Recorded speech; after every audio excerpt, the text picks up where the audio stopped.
when we have that good traffic that LA's known for, where you're sitting in the same spot, it's a minute before you even get a chance to roll up, that's when it works out great. Oh my God, that girl has great legs. Cut that out.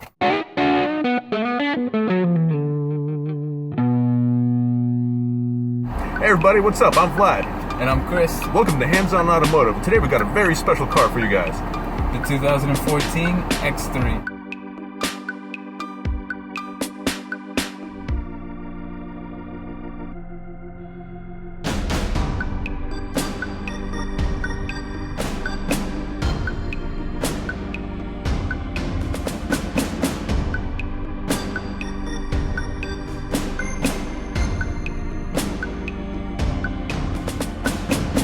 Today we're checking out Kris's brand new X3. M Sport. Just tell them about your newish car. New to me, 2014 X3 M Sport. What year is it? I already said it, 2014. Maybe you should listen. I'm driving the drive. You knew ahead of time that we're trying to make something entertaining for people, and thus that means they have to be able to hear us rather than the amateur going on. So I'm sorry, Kris. You can go by yourself if you want to hear your turbo spool. Then I should pull over right now and drop you off? No. Okay, then let's not throw up an option that if I can't choose it, don't give it to me. Read it.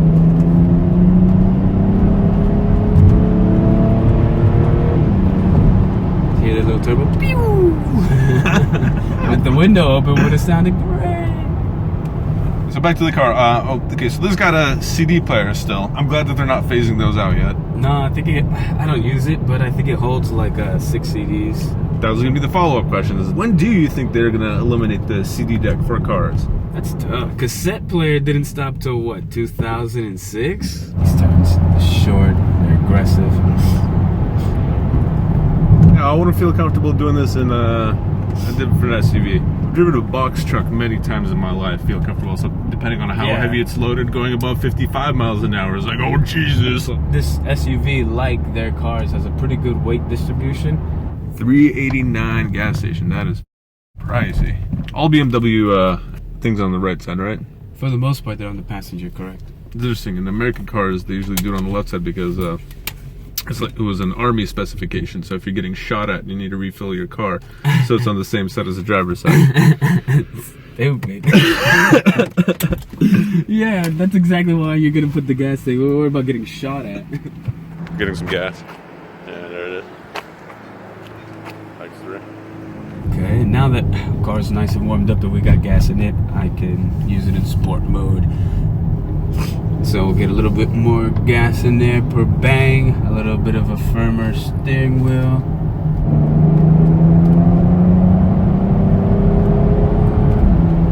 Only notice in BMWs is how quiet it is. When I have my sunroof open and I'm talking to someone on the phone, I'll usually always close the sunroof. You know, the moment the sunroof closes, it's like I'm a big fan of the leather interiors now, especially because it keeps the car so much cleaner, especially cleaner and smelling good. So the first thing is, it does not feel like an SUV. Every major SUV that I've driven before, especially, is like I said, it feels very, very top heavy. It's as if you're steering a skateboard from sitting on a stool. I always keep forgetting that I'm an SUV because this car is just does not feel like an SUV. It's extremely responsive.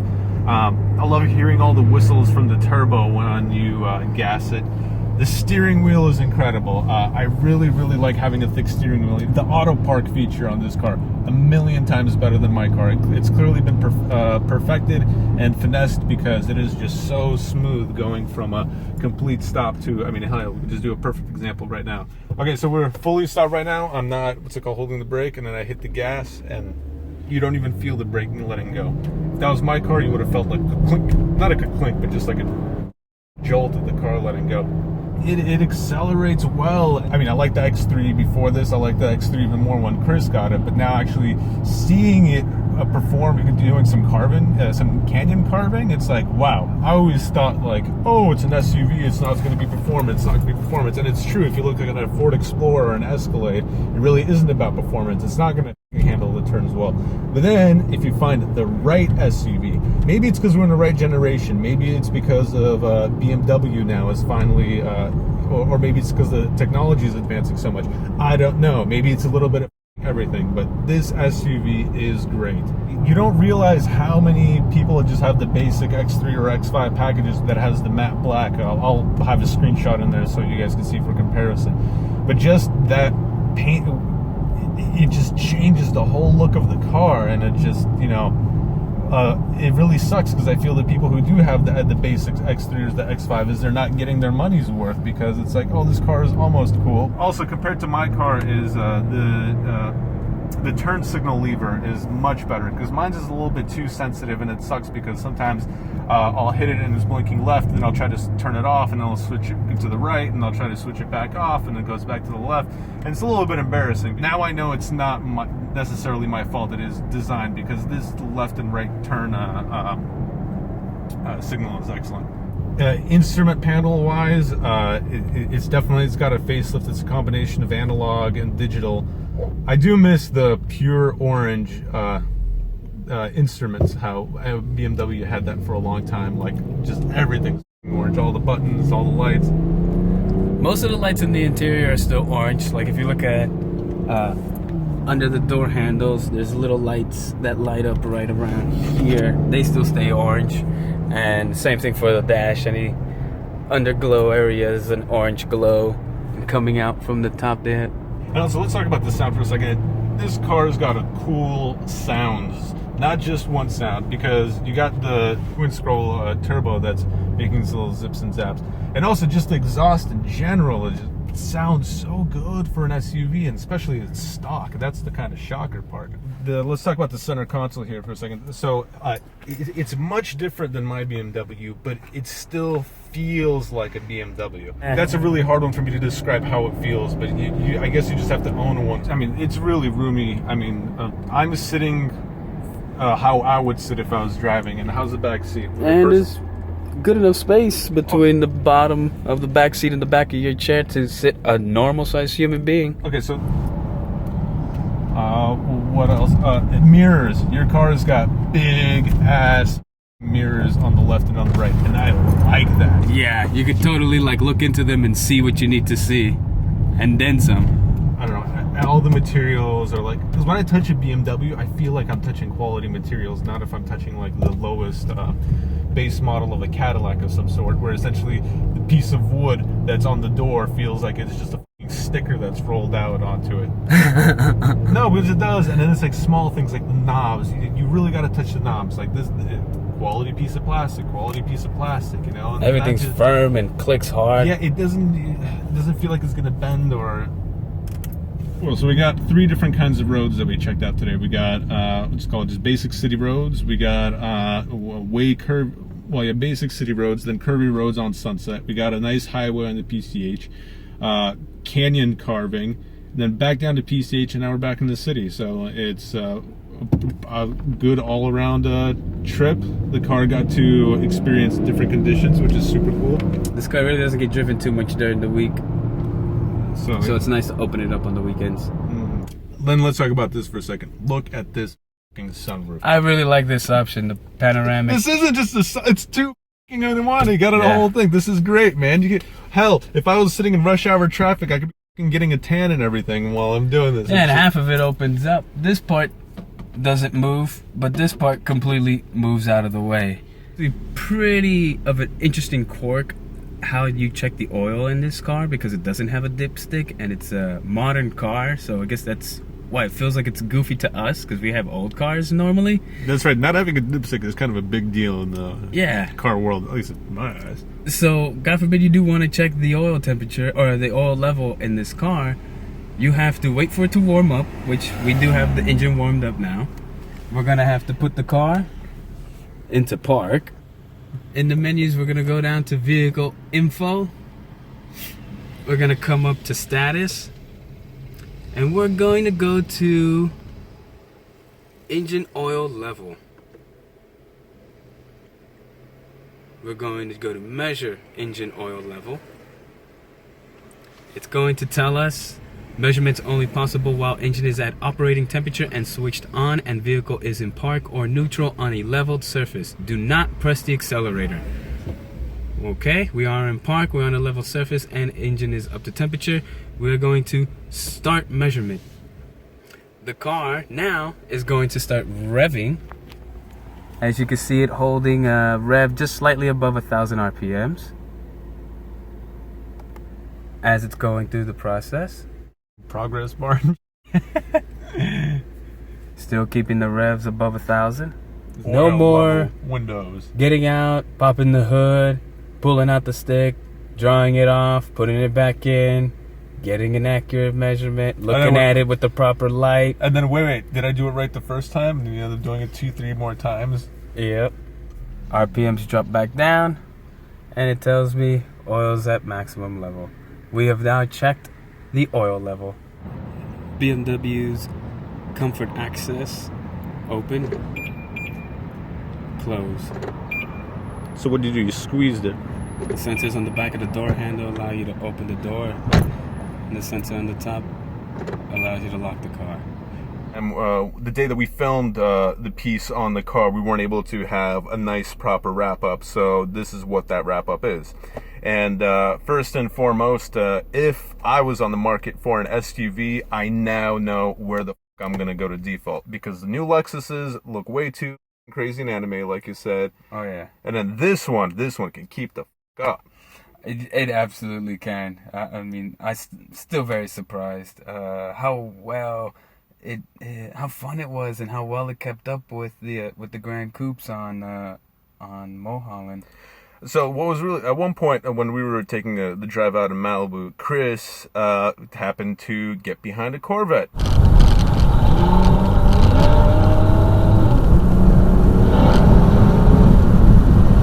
Brother, I'm right there with you. And he started putting pressure on the Corvette, and then tell him what happened, man.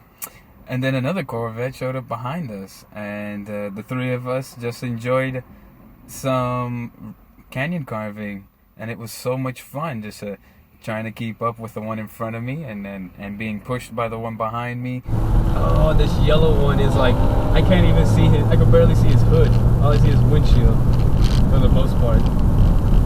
Sometimes I can see the scoops. It's like, hey, get as close as you want. Collect those rocks against your bumper. I know, right? But I do that too. That's why my bumper looks like a Dalmatian.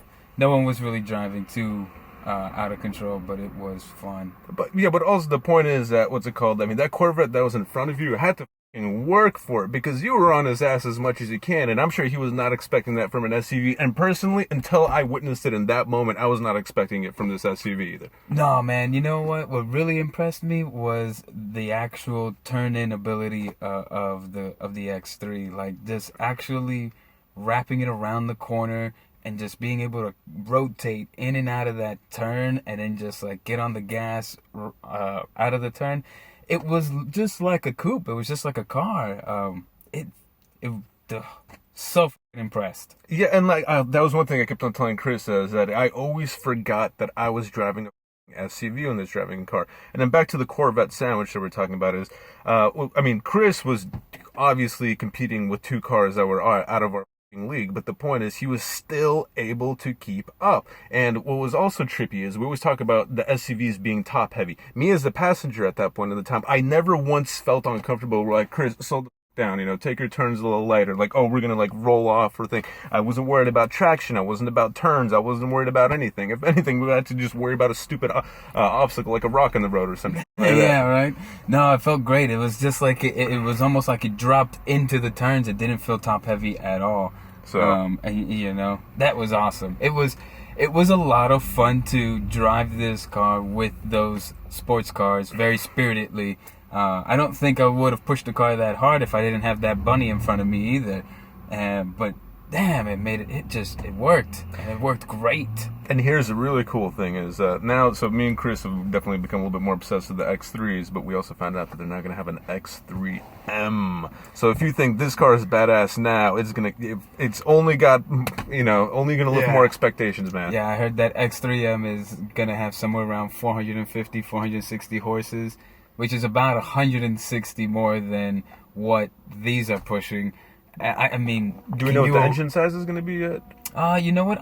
I bet you it's probably going to be based off of the M4, M3 engine that, you know, 3-liter straight six with turbocharge, but I couldn't imagine like how much better this could get, or how much more sport aggressive you could get with this chassis.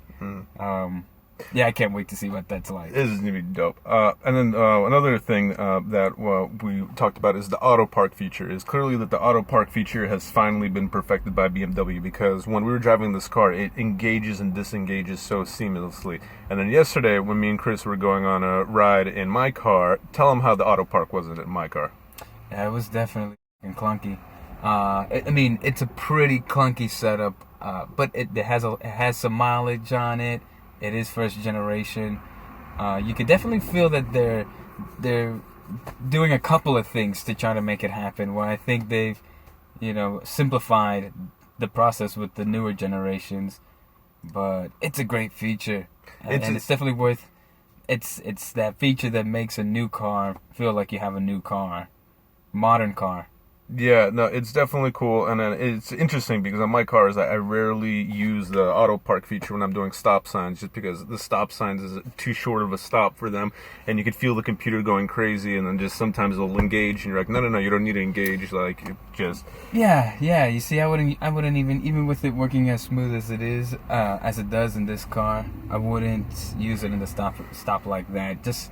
when we have that good traffic that LA's known for, where you're sitting in the same spot for like a minute before you even get a chance to roll up, that's when it works out great. Because, I don't know, you just tend to have more patience with the whole traffic process when you have a feature that simple. It's definitely a great feature, and like, you just don't realize, your car weighs thousands and thousands of pounds, and like, you do have to hold it.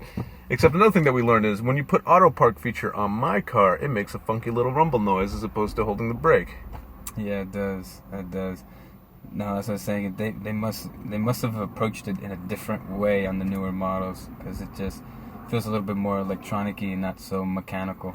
And here's another interesting. So his auto park feature button to enable and disable is right here by the shift knob over here. Whereas mine, it's a hidden feature, and you have to map one of your two optional buttons to use it. So I'm pretty sure that the previous owner where I bought the car from didn't even know that existed, because it was completely unmapped. And then again, the other two variable buttons were completely unmapped too. So I don't think he ever even bothered opening up settings, to be quite honest. Yeah, and that only goes to show that then that means whatever wear and tear that feature has is super minimal, because it's not something that was easy to engage for the average operator. So, but that being said, this car is fucking awesome. If I ever have a family kid or need an SUV, it's going to be an X3, hopefully an X3M. So thank you for watching, guys. Really appreciate it. Till next time, guys. Peace.